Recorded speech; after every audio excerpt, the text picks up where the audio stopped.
প্রীতম, এই নাও তোমার চা নিয়ে এসেছি আমি। কেন? আমি কি তোমার কাছে চা চেয়েছি? আর চা বানানোর জন্য বাড়িতে তো অনেক কাজের লোক আছে। তুমি কেন এসব করতে গেলে? সকাল সকাল যখন তুমি আমার হাতে চা খেয়ে দিনটা শুরু করো, তখন আমার অনেক ভালো লাগে। ও আচ্ছা, তাই?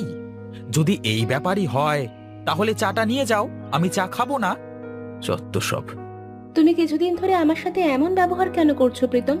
কি করেছি আমি তোমার? কেন? তুমি কিছু জানো না? তোমাকে কেউ কিছু বলেনি বুঝি? কি ব্যাপার বলবে? কি হয়েছে তুমি আমাকে বলো। আমি কিছু বলতে পারবো না। সময় মতো তুমি সব বুঝে যাবে, ঠিক আছে? এখন যাও এখান থেকে, আমাকে একা থাকতে দাও। কি হয়েছে তোমার? তুমি আমার সাথে কেন এমন করছো? তুমি তো আগে এমন ছিলে না। তোমার এমন পরিবর্তন কেন? বললাম তো তুমি এখান থেকে যাও, আমাকে একা থাকতে দাও। সময় হলে তুমি সবকিছু ঠিক বুঝে যাবে। আচ্ছা বেশ, আমি চলে গেলে যখন তুমি খুশি হবে তখন আমি চলে যাচ্ছি। আমার এখনো বিশ্বাস হচ্ছে না, আর কিছুদিন পর আমার ছেলের বিয়ে। দেখতে দেখতে ছেলেটা কেমন বড় হয়ে গেল। হ্যাঁ গো, সময়গুলো যেন খুব দ্রুত শেষ হয়ে গেল। মনে হয় সেদিনের কথা, আমাদের ছোট্ট ছেলেটা কিভাবে আমাদের সাথে দুষ্টুমি করত, নানান বায়না করত। আজ সেই ছেলেটা কত বড় হয়ে গেছে। হ্যাঁ, আমিও তো সেই কবে থেকে এই দিনটার অপেক্ষাই করছিলাম। আমার ছেলের সাথে নীলকান্তের মেয়ে চারুকে বিয়ে দিয়ে আমার এই বংশীয় শত্রুতা শেষ করব। হ্যাঁ গো হ্যাঁ, এই শত্রুতা শেষ করার শুধু একটাই উপায়। আমাদের ছেলে যদি নীলকান্ত রায়ের জামাই হয়ে যায়, তাহলে আর এই শত্রুতা থাকবে না। এই যুগ যুগ ধরে চলে আসা শত্রুতা আজকে শেষ হতে চলেছে। এখন সময় এসেছে রায় পরিবার আর সর্দার পরিবার এক হবার। আর এমনটা যদি হয়ে যায় তাহলে আর কি আর কোনো খুন খারাপি হবে না। সবাই শান্তিতে বসবাস করতে পারবে। কিন্তু প্রীতম তো এখনো কোনো সিদ্ধান্ত জানায়নি। প্রীতম যদি না করে দেয় তাহলে কি হবে? না না, এমন কোনো কিছুই হবে না। প্রীতম আমাদের ছেলে, আজ পর্যন্ত ওর কোনো ইচ্ছে অপূর্ণ রাখিনি। আর আমি জানি আমাদের ছেলে কিছুতেই না করবে না। মনিকা লুকিয়ে লুকিয়ে নিধিরাম আর মিনতির সব কথা শুনে ফেলে। না, কিছুতেই হতে পারে না। প্রীতম আমাকে ছাড়া অন্য কাউকে বিয়ে করতেই পারে না। আমি এ কিছুতেই হতে দেব না।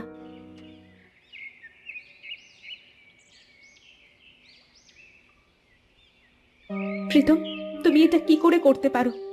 আমাকে ছেড়ে তুমি ওই নীলকান্ত রায়ের মেয়েকে বিয়ে করবে?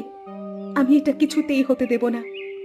দেখো, আমিও চাই না এই বিয়ে করতে, কিন্তু এখানে আমার চাওয়া না চাওয়া দিয়ে কোনো কিছু যায় আসে না।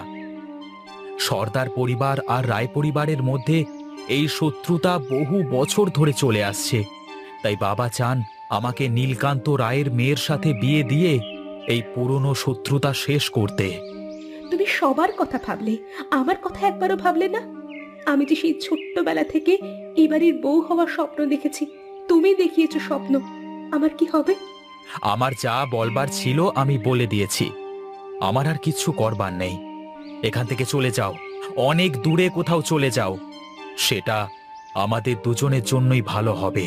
বেশ, তুমি যখন চাও আমি চলে যাচ্ছি, কিন্তু যাওয়ার আগে আমি তোমার হবু স্ত্রী চারুর কাছে নিশ্চয়ই যাব। চারু আমার খুব ভালো বান্ধবী। আমাদের 5 বছরের সম্পর্কের কথা ওকে নিশ্চয়ই জানাবো, কারণ আমি তো আমার বান্ধবীকে ঠকাতে পারবো না। এই বলে মনিকা চলে যেতে চায়, আর প্রীতম মনিকাকে ধাক্কা দিয়ে ছাদ থেকে ফেলে দেয়।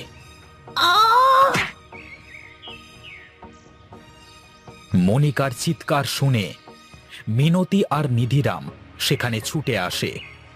কি হয়েছে বাবা, কি হয়েছে? কে এমন করে চিৎকার করে উঠল? ও ও ও, বাবা, মনিকা, মনিকা। মনিকা? মনিকার কি হয়েছে? মা, মনিকা ছাদ থেকে লাফ দিয়ে আত্মহত্যা করেছে। কি বলছিস তুই এসব? মনিকা কেন আত্মহত্যা করতে যাবে? মনিকা আমাকে ভালোবাসতো, আমি ওকে বিয়ে না করে ও অন্য মেয়েকে বিয়ে করেছি, তাই ও আত্মহত্যা করেছে। চলো চলো নিচে গিয়ে দেখি, চলো। এরপর সবাই নিচে গিয়ে দেখে মনিকা পড়ে আছে আর তার চারপাশে রক্তে লাল হয়ে গেছে। নিধিরাম সাথে সাথে মনিকার দিকে যায়, কিন্তু তখনই আকাশ কালো করে মেঘ ছেয়ে যায়। পরক্ষণেই বিদ্যুৎ চমকাতে থাকে, চারপাশে শীতল হাওয়া বইতে শুরু করে। হঠাৎ দিনের আলো কমে গিয়ে চারপাশ অন্ধকার হয়ে আসে। এখন কি হবে? আমি পুলিশকে ডাকছি। বাবা, তুমি কি পাগল হয়ে গেছো? তুমি পুলিশকে ডেকে কি বলবে? পুলিশকে ডেকে কি তুমি এই বলবে যে মনিকা আমার জন্য আত্মহত্যা করেছে? তাহলে তো আমার জেল হয়ে যাবে, আর আমার যদি জেল হয়ে যায় তাহলে নীলকান্তের মেয়েকে কে বিয়ে করবে আর কিভাবে শেষ হবে এই বংশীয় শত্রুতা?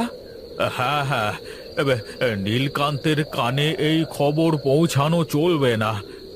কি করব এখন? আমি কি করব? কি করে চাপা দেব এই সত্য? বাবা, তুমি সবটা আমার উপরে ছেড়ে দাও। তুমি মাকে নিয়ে ঘরে যাও তো, বাকি সবটা আমি সামলে নেব। কিন্তু কিন্তু কি করবি তুই? কি করে মিটবে এই রক্তের দাগ? আর লাশটাকে তুই কি করবি? ওকে আমি এখানে মাটিতে পুঁতে দেব, আর ওর কবরের ওপরে কিছু ফুল গাছ লাগিয়ে দেব। এতে কেউ সন্দেহ করবে না।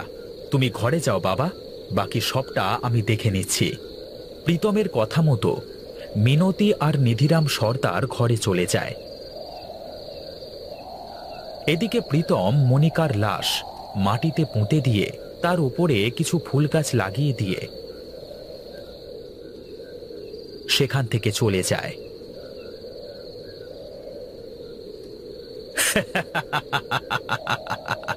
আমার পথের কাঁটা একদম পরিষ্কার। সেই কবে থেকে আমি চারুকে পছন্দ করি।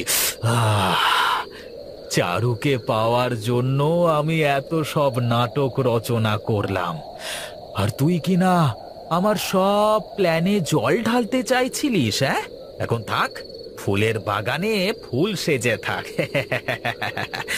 এখন চারু আমার, আর আমি হব রায় বাড়ির জামাই। সর্দার বাড়ি আর রায় বাড়িতে শুধু আমার হুকুমত চলবে, আমার হুকুমত। আমি হব এই গ্রামের একমাত্র সর্দার।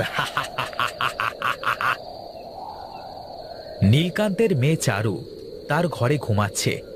হঠাৎ জানালা দিয়ে শীতল বাতাস চারুর শরীর স্পর্শ করতেই চারুর ঘুম ভেঙে যায়।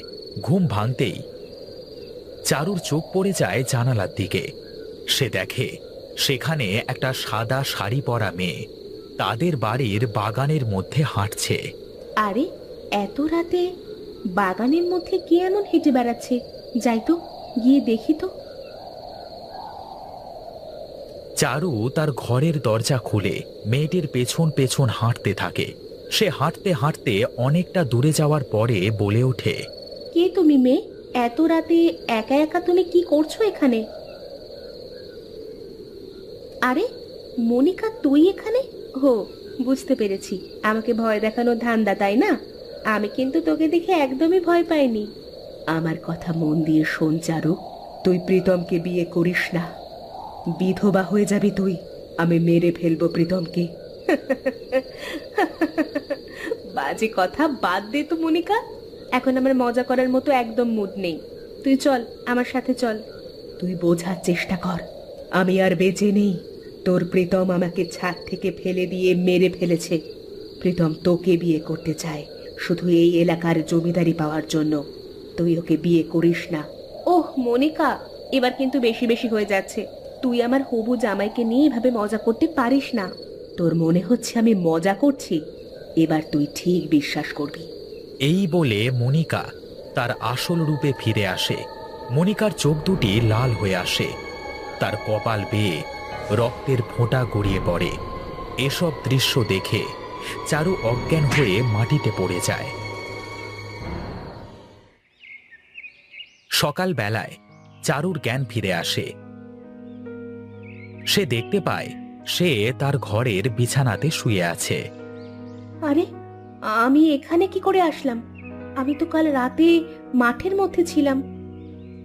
তাহলে কি ওটা আমার স্বপ্ন ছিল? তখন চারুর ঘরে তার মা লক্ষ্মী রানী আসে। কি রে মা, তুই এখনো এভাবে আছিস কেন? আজ রাতে তোর বিয়ে, তুই রেডি হয়ে নিচে আয়, একসাথে বসে সবাই মিলে নাস্তা করব। তুমি যাও, আমি আসছি মা। কি রে মা, তোকে এমন দেখাচ্ছে কেন? কিছু হয়েছে নাকি তোর সাথে? না না, তেমন কোনো ব্যাপার না। কাল রাতে মনে হয় আমি কোনো খারাপ স্বপ্ন দেখেছিলাম। তুমি যাও মা, আমি আসছি। প্রীতম আর চারু বিয়ের মণ্ডপে বসে আছে। তাদের আশেপাশে অনেক লোকজন বিয়ের সানাই পাচ্ছে। হঠাৎ একটা শীতল হাওয়া প্রীতমের গায়ে এসে লাগে। প্রীতম সামনে তাকিয়ে দেখে মনিকা বিভৎস চেহারা নিয়ে তার সামনে দাঁড়িয়ে আছে। তুমি তুমি এখানে কি কি করে এলে? আমি নিজের হাতে তোমাকে কবর দিয়েছি। আমি নিজে তোমাকে ছাদ থেকে ঠেলে মেরে ফেলেছি। তুমি এখানে কিছুতেই আসতে পারবে না। এটা এটা সত্যি না, এটা সত্যি না। এ কি, তুমি কার সাথে কথা বলছো? ওখানে তো কেউ নেই। আর তুমি কাকে মেরে মাটি দিয়েছো?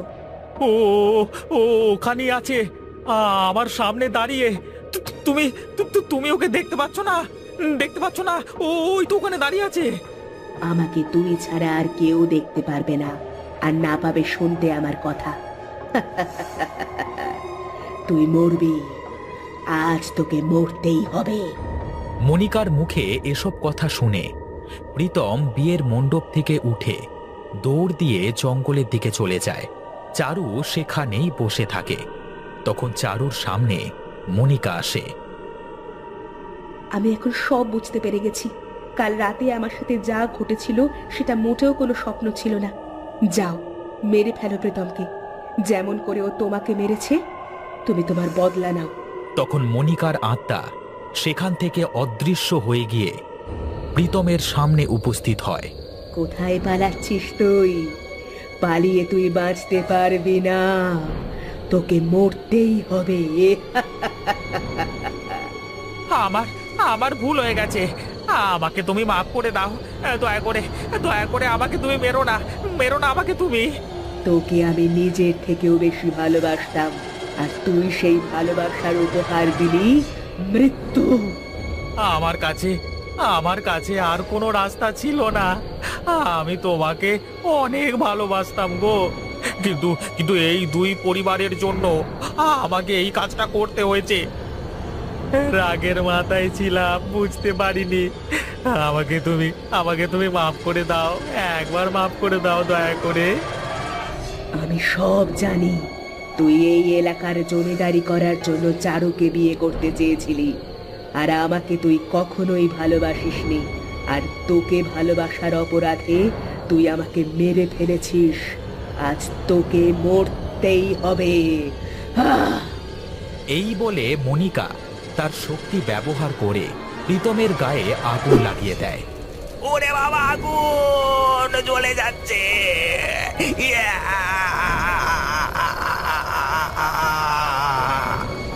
প্রীতম সেখানেই পুড়ে মারা যায়, আর মনিকার আত্মা মুক্তি পায়।